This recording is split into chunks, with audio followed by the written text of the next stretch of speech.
Welcome back. I'm Brian Stelter, live from Los Angeles today. The podcast Keeping It 1600, one of the breakout podcasts of the past year, started as a form of therapy for anxious Democrats. Several former Obama aides assuring their listening audience that Donald Trump would not take the White House.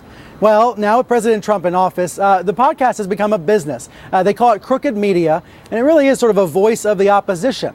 Joining me now, one of the podcasters, Jon Lovett. He's the co-host of Pod Save America. Now he has his own show called Love It or Leave It. So, Jon, great to see you. Good to see you. You guys are creating an empire of sorts here. What are you trying to build with Pod Save America? Well, we have a sort of simple mission. Our goal is to create shows and videos and podcasts that entertain, inform, and inspire action. Right? Is it sort of the Rachel Maddow of podcasting? That idea, MSNBC primetime, but in audio form? I don't think so. I mean, look, I love Rachel's show. I think we're trying to do something a little different, which is, I think that show informs. I think we're trying to be a little bit looser than cable news. I think we're also trying to be more directly activist. I mean, we're connecting people with organizations like Indivisible and Move On and things like that.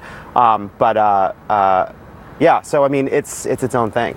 The New York Times gave you all a profile this week. You had your up-close story of the Times, and it said that you have 1.4 million downloads for every episode of the main show. That's a good one. That's a good number. A good number. It goes up and down. I mean, I think I don't want to get into the numbers, but anywhere from 800,000 to something like that. But it runs a gamut, but that's a good number. I bring that up because you've built all this out of scratch. A bunch of former Obama aides. You were a former Obama speechwriter.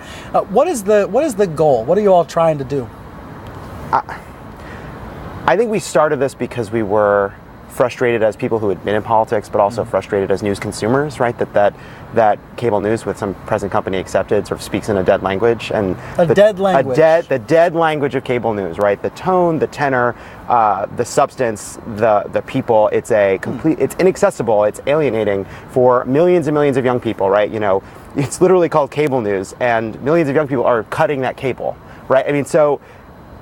We wanted to do something different. We wanted to speak the way we actually speak about politics, the way human beings actually talk when there's no cameras rolling, and that we thought there'd be an appetite for that kind of more intellectually honest, less self-serious conversation, and I think we've been sort of rewarded for that. On your new show, Love It or Leave It, the first episode came out on Friday or Saturday. So some of the cable news critique was in that episode as well. It did come up. So if you could change one thing about this format, what would it be? So I think, well, look, I think that you've been a great bulwark against the kind of... You don't have to say that. Skip that. No, I'll skip it.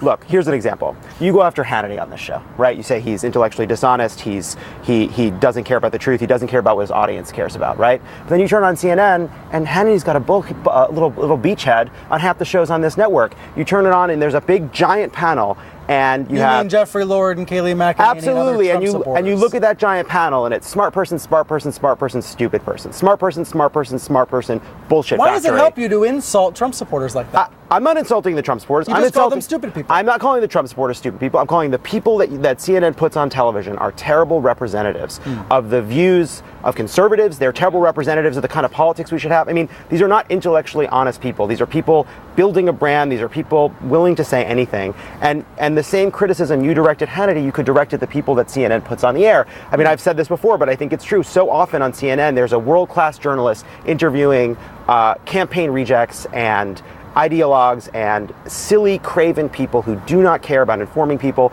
that aren't there to kind of help people understand what's going on in the news. And the thing is, there are millions of people who say every day, we don't like this, right? You look at every single poll. But millions are also watching it. We're all getting a ratings bump. We're all getting a ratings bump. I wish I had Jason Miller here to react to you right now. You're saying these people aren't intellectually honest. What I'm saying is, over and over again, you have polls that say, people hate the news. And it is not sustainable to have an entire... Look, and some of that is partisanship, right? That's liberals saying that our side's not represented well, and conservatives saying our side's not represented well. But how is it sustainable that we all cannot stand the way the news comes at us, right? And not just the substance of it, but the way it's delivered. And I think what we have found with this company is that there's an appetite for something different, for something that's that's at times serious, but doesn't take itself seriously. Is it anything more, though, than preaching to the choir? Because the point of those bookings all across cable news is to have a variety of opinions. No, and I understand that. Look, we have conservative guests on, we've had Republican guests on, and we hear all the time from people that are either people that haven't been involved in politics before, or maybe thought they were more conservative, or they still are Republicans, but they like listening to us because, we're I think sometimes we probably we're biased all the time, but we're honest about our biases. We talk about what we care about. Biased all the time, but honest about it. That's we're honest about our own biases, right? We're trying to have a no BS. I've said it once. I'm not sure if it's even allowed. A no bullshit conversation about politics. Like that's what we care about, and we welcome anyone. Conservatives to come be part. Nicole Wallace came on the other day. We want to have senators like Ben Sasse come on the show. But what we don't want is just to check a box, right? So often on these giant CNN panels, it's checking a box. Like here's the liberal, here's a conservative, here's the Trump conservative,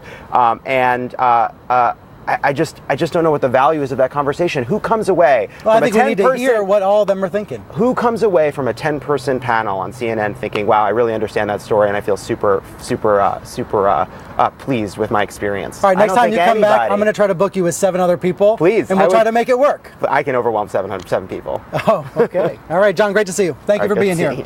Up next, here on Reliable Sources, we were talking about Fox a couple minutes ago. Coverage of one specific story on Fox, what they left out and what they included. We're going to analyze that right after the break.